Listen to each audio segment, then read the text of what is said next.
teams, and not just listening to it and then saying, this is how I build my team and this is this, but being able to say, okay, great, you did this, why did you do this? Or this is how my team works, and this is the challenge that I'm having. And not only is the instructor there, or the facilitator is probably a better way to put it, of the session there to offer input, but the rest of the attendees are there to offer input as well. So instead of getting the knowledge of one person, I'm getting the knowledge of everyone in the room that has something to contribute to that particular question. So that was the whole day of various sessions there at the Rebar Camp, and that was fantastic. Another one that I'll highlight that I attended at the NAR conference was with Chris Anderson. Chris Anderson was the former editor of Wired magazine, and he's written a couple of books, The Long Tail, and the most recent one that he spoke about briefly. I'm drawing a blank on it. But, you know, he is a very forward-thinking guy, and really just talking about how we're now in the third industrial revolution, you know, as it relates to how technology is evolving here in the United States in particular. And one of the things that he mentioned that I thought was quite interesting in talking about manufacturing, and I know that, you know, we've seen where manufacturing has gone from, when you look at the different migrations of our country and how it's sort of gone overseas in many ways. But what he's seeing now and what the trends are showing is that manufacturing now goes where it's quickest, not where it's cheapest. So if you're in another country and you've got to ship something over here, it's a little bit more difficult than just having it created here. And he was speaking in how a lot of zoning is taking place around the country to create some of these smaller incubator types of spaces and co-working spaces and small sort of light industrial spaces that are sort of woven in the residential neighborhoods that exist, so that a lot of these buildings that were previously sitting there not being used are now being repurposed for for some great things here. So those are a couple of the things that I learned in a couple of the sessions that I found very powerful. Awesome, thank you, Nate. Very cool. Like Deb, I was mostly in CRS sessions most of the time, but if you haven't been to a NAR conference and you're worried about money or being able to take a full week and everything else, you can also pay for one full day, and you can go through the schedule in advance and prioritize what are you interested in, what's the gap in your business. Are you an individual and you're overwhelmed and business is great this year, so you need to add an admin or you need a virtual assistant or you want to grow a team? Find the sessions that apply to you. Do you mostly sell in the city? Are you looking to sell farmland, etc.? I attended the YPN happy hour. I attended, there was an event that was held by DocuSign and Cardivate. I'll talk about that briefly in a little bit. I'm going to mostly talk about all the cool stuff I picked up at the expo. But it's great. Nate said, I never saw you there. Well, I only saw 2 people from Missouri the entire time I was there, with the exception of Deb. And I kind of loved that. I kind of went out of my way not to hang out with everybody that I see at the board and at MAR conferences, because there is a huge value in networking outside of your market. People share when they don't feel there's any sort of competition. And even though the reality is we're all in the same market, I don't recognize a face in the room. So we may have done deals together, but we never see each other face to face. There's so much business to go around, but there's this more of a higher comfort level when you're in another area. So my second day there, I got an email from an agent in California who referred me to an agent in Hawaii who had a listing to refer me into St. Louis. That paid for my trip. Listed that last Thursday. So there's great sharing that goes on, and just the interaction. Throw yourself out there to people that you don't know, and it's amazing what you're going to learn.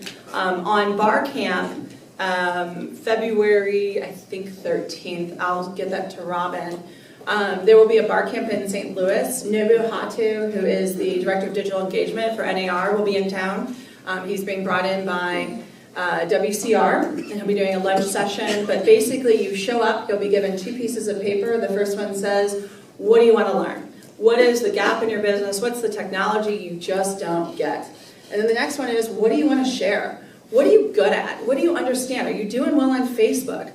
Are you great with video editing? Is there some technology that you just kick tush and you want to share with everybody else? And we take that and we put together the schedule, and breakout sessions happen all day long. There'll be 4 to 6 at a time. There'll be a lunch break, and that'll be with Nobu. There'll be a little networking afterwards, and you can share what you've learned, and it's just fast-paced, like drinking water from a fire hydrant for those of you that haven't been there. So they're all over the country. This will be the 4th one in St. Louis. I wasn't planning on plugging that. That's okay. No, I'm glad It's to hear pretty it. sweet. So So you guys have mentioned quite a few acronyms. So who knows what the YPN is? A few. Young Professional Network. We have chapters here in St. Louis and in St. Charles. WCR. Women's Council of Realtors, right? We have also a chapter in St. Louis and chapter in St. Charles. CRS, Certified Residential Council of Residential. I got it wrong. But there's a lot of groups that have meetings at the NAR, right? Correct. Along with the full NAR meetings. So sometimes you might have involvement in one of those groups that brings you out to that national conference. So I just wanted to make sure everybody was aware of that. Okay, so Deb told me not to do this to veer off course of my questions, but here I go. Okay, so let's say I'm a new agent. This is my first year in the business. I should probably wait a couple of years before I go to a big NAR conference, right? No. No. You should No? go Would that be a value? I would have Definitely the value going? Okay, how come? Why? Yeah, absolutely you would have value. As I mentioned, once I attended my first conference, it really took me to another level as far as my business is concerned. And one of the reasons for that is you get a different perspective. When you're in your office and you're interacting with basically the same people that are, within the real estate industry, within your office, there's a certain culture there. And there's nothing wrong with that culture necessarily. It's just that when you're getting a different perspective from people that are outside of your market, then it's often helpful to hear what they have to say. And often when and I think that Kimberly touched on this, the sharing that takes place when you are outside of your market because you're not dealing with your direct competition, is just phenomenal. I know that. I think that we're all doing great things in our businesses that we would love to share. We've got these things that, man, this is great. I am just killing it with this. But we don't necessarily share it with the person next to us because they may implement it and that may cost us business. But you would love to tell somebody. So when you're at a national conference talking to someone who's in Indianapolis or who's in Chicago, you can't wait to tell them. And vice versa, they can't wait to tell you what is making them successful within their marketplace. I mentioned that I had on somewhat of an agenda going into that conference, and one of the big things that I wanted to make sure that I talked to some folks about is marketing new construction within an urban neighborhood. In my instance, it's the city of St. Louis, and I had an opportunity to talk with someone there. I actually talked to several people, and a woman by the name of Mabel Guzman, who I've met. Over several years, I've known her now. Her and I sat down, after a meeting and for a half hour, we just talked it all through. And at the end of that sort of impromptu meeting, I had a plan on how I was going to move forward with some of this marketing. And that's just the kind of thing that happens there. Not only that, I was able to meet with several other people, and some people I did know and some people I didn't. But some of these little 3-minute, 5-minute conversations here and there that you have in the hallways or from between sessions or, after a session, that sort of thing, it's just incredible.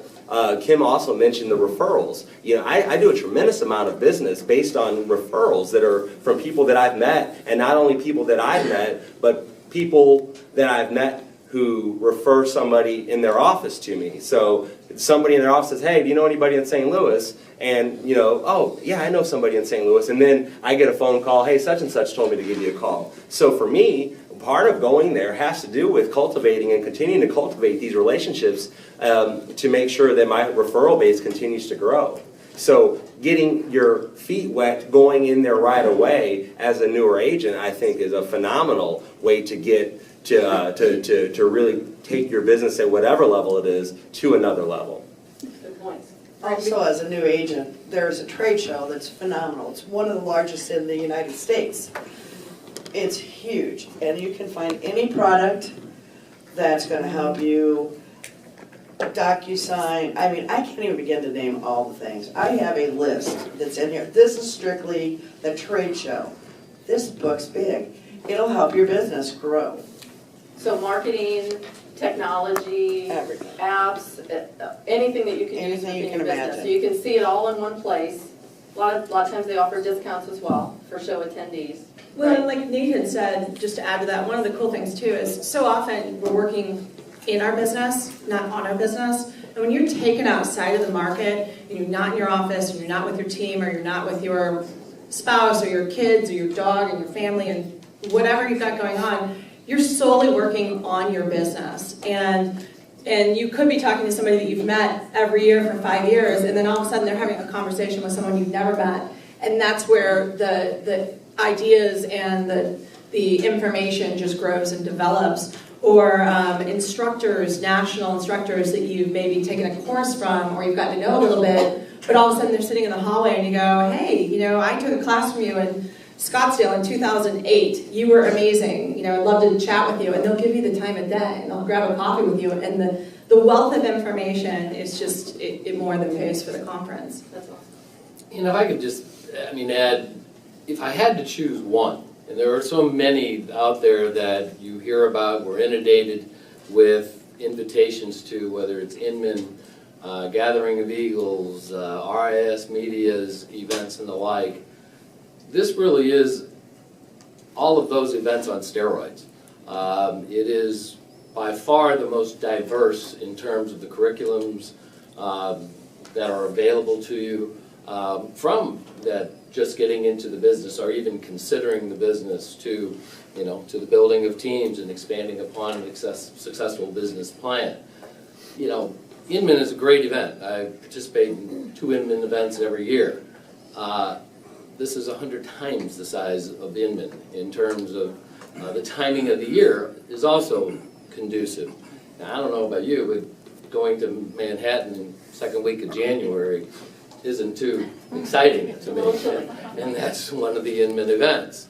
NART typically is at somewhat of a warm weather destination. It's at a destination where the weather is typically, Chicago could be the one risky one that they throw into the mix, but it is one-stop shop. Back to my original opening comment that if you are focused and if you, as Nate says, do not allow the vastness and the breadth of the curriculums to intimidate you, you can be very focused, whether you're a brand new agent or one of the most successful in the country. Awesome, good point. And I want to talk about the timing of the event as well. This event was in November, right? So what's happening in the real estate market right now? Are we at the peak of the real estate market in terms of what happens on an annual basis? Or are we kind of in a lull? Even though we have a strong market, it's kind of a lull time right now, right? It's before, we're coming into November, December, January, before we hit the peak of the market into the spring market.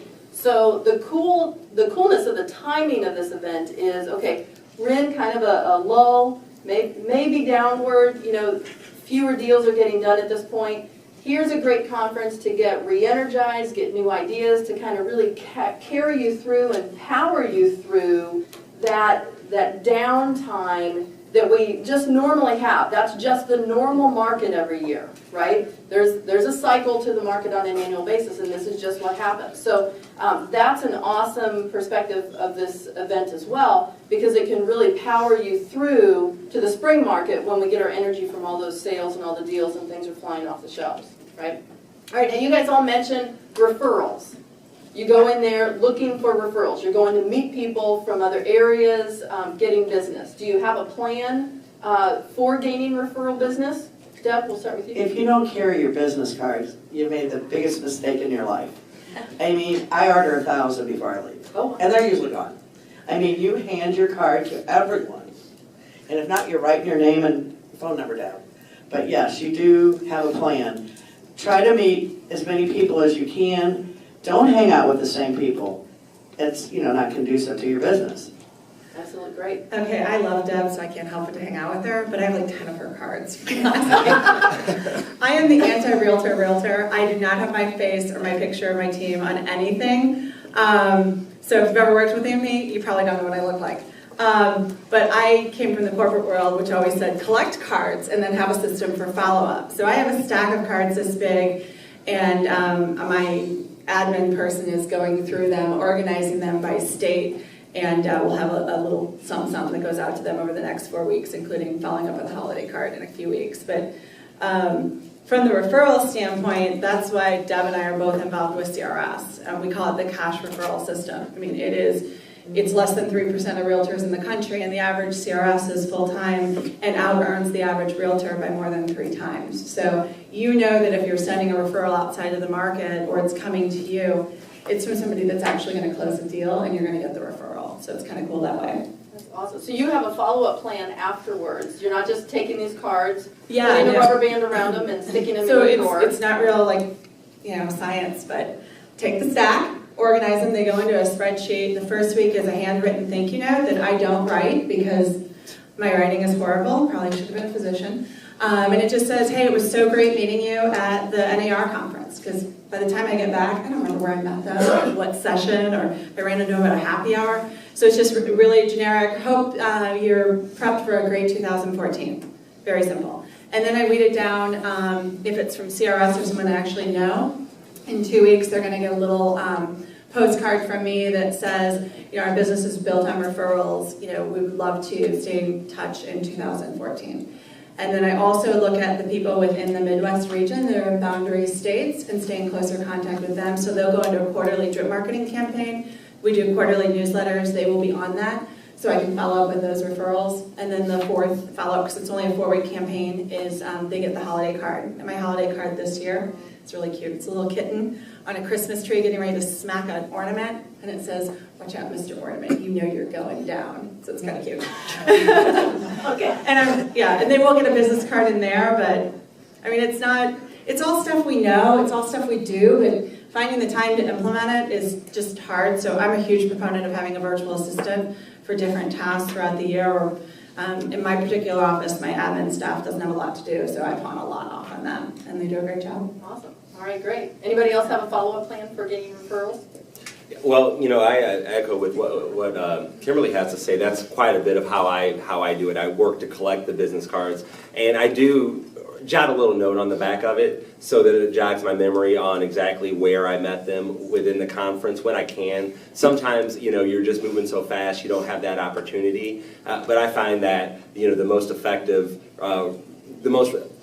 effective ways that I've gotten referrals has been from going deeper within the relationships of the people that I'm meeting. So with that, actually remembering the conversation and jotting a note about it is very helpful with that, and then I can communicate that back when I send them an email. Basically, it was great to meet you at, the Chris Anderson session. That was great, blah, blah, blah. Something, just touching on something that we talked about. And then getting them, like him said, into the system and just, following up with them, getting them into the web, as I call it, so that they're followed up on a regular basis, through various electronic communications. Well, yeah, and I didn't mention social media, but I mean that's kind of a given. Connecting with them on Facebook. A lot of times you're connected with a ton of agents from around the country, but you've never met them. You'll start meeting them at conferences, or they're going to stop you and go, "Gosh, you look so familiar." And I go, "Oh, I see your name tag. Oh yeah, we're on Facebook together. How are you? How's the weather in Timbuktu?" So, and you'll start getting requests from LinkedIn and Facebook and people following you on Twitter that just want to know what you're doing because they have met you at the conference. Awesome. So no matter what level of agent you are going into the conference, you've got the opportunity for referrals, and you just treat these new folks like your realtor sphere of influence, right? Totally. Yes. And if you've never been to a conference, okay, this is just going to throw this out to your office. Yeah. Do a thing in September next year with Deb doing kind of an intro to NAR conference. Here's what you should do, get your schedule organized and figure out how to navigate, because it's really overwhelming. There's so much stuff. And sometimes when there's so much, you shut down and you don't know what to go after. No different than getting involved at SLAR or at MAR. You kind of go, all right, where do I start? And you walk around like a zombie. So if you have a plan, and Nate's a master at plan, but I won't volunteer you. We'll pawn that off on Deb. And I may just come to your session if you guys let me crash it, because I would love to have a really organized system, because I tend to flounder too and think, man, it was great shopping, but I could have gone to that session, or I could have bolted out of that session early to make it to here. That's awesome. Thank you for that suggestion. Okay, so a couple of you have mentioned governance, legislative issues. What did you hear is coming up? I mean, because you're hearing about transfer taxes, possibly regulations that we might be concerned with on a local level or a state level. Was there anything like that that are hot topics that we need to be aware of? Go for it. Well, one thing, they've changed the code of ethics, and it's for the gender identity has been added. So be careful, everybody, we have another new protected class out there. All right. The conceal and carry law was a pretty big topic around a lot of places, and it wasn't for us as realtors having the gun, it's the sellers not wanting people in their home with the gun. So NAR is checking that out and doing some investigative work on that, on how do we protect ourselves so we don't get sued by a seller. Interesting. The other thing is .realtor. I don't know if anybody knows about it, but NAR 2 years ago has been working very hard to purchase and get the domain name of .realtor. It's true, it came true. If you go on NAR's site and sign up now, you have till December 31st to be one of the first people to sign up to get a domain. So it'll be Deb Campbell at debcampbell.realtor. They're offering the first year free for the first 50,000 realtors that sign up. So that was my fun That's part. awesome. Okay, have you seen those emails? I've seen a couple of them come out from NAR about that. So if you've got a website, customized domain name, you might want to think about just getting it's free, get the .realtor. If you want, this is the website you go Realtor to. book, it was in the last. It's It's in the last Realtor, the last Realtor magazine? Yeah. Okay, perfect. It's www.signupfor.realtor.com. Okay, sign up for .dot realtor and then .com. Okay, cool. All right, any other issues that you heard about that we should be aware of? Well, you guys want to Taxes? stick with the local? No, you go for it.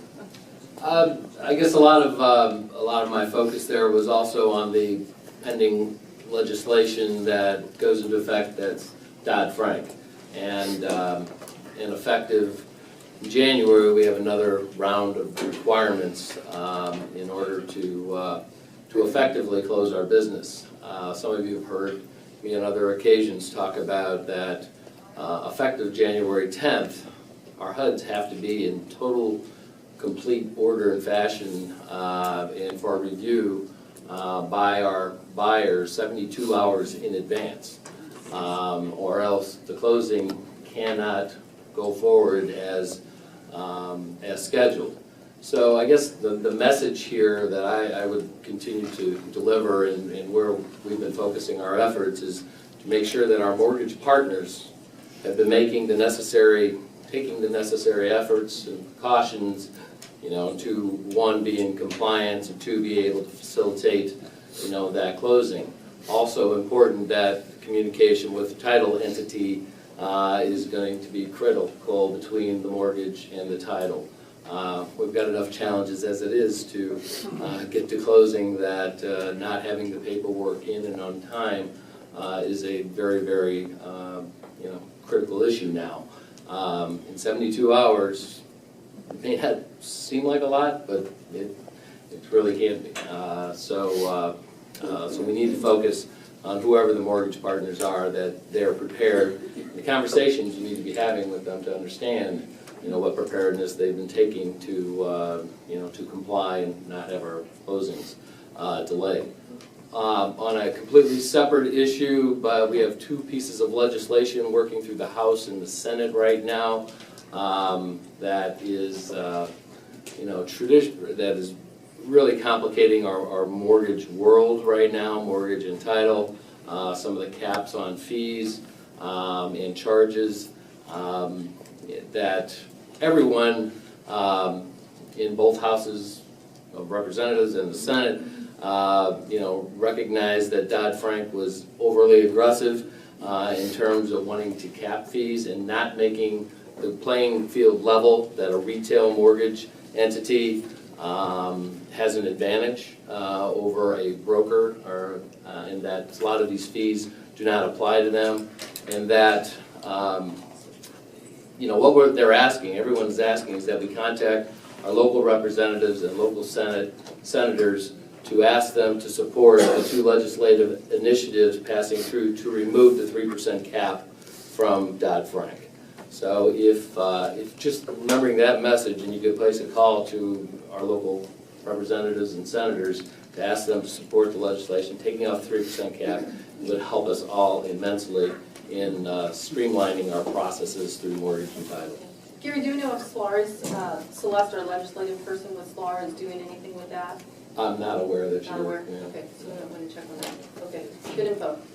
So yeah, along those lines, the FHA Solvency Act of 2013 is extremely important, and Celeste is certainly, along with the rest of the governmental affairs departments, both locally and nationally, along with our state association, are working very hard to protect FHA and the 3.5% minimum down payment requirement. There's figures that show that an increase in a minimum down payment requirement from 3.5%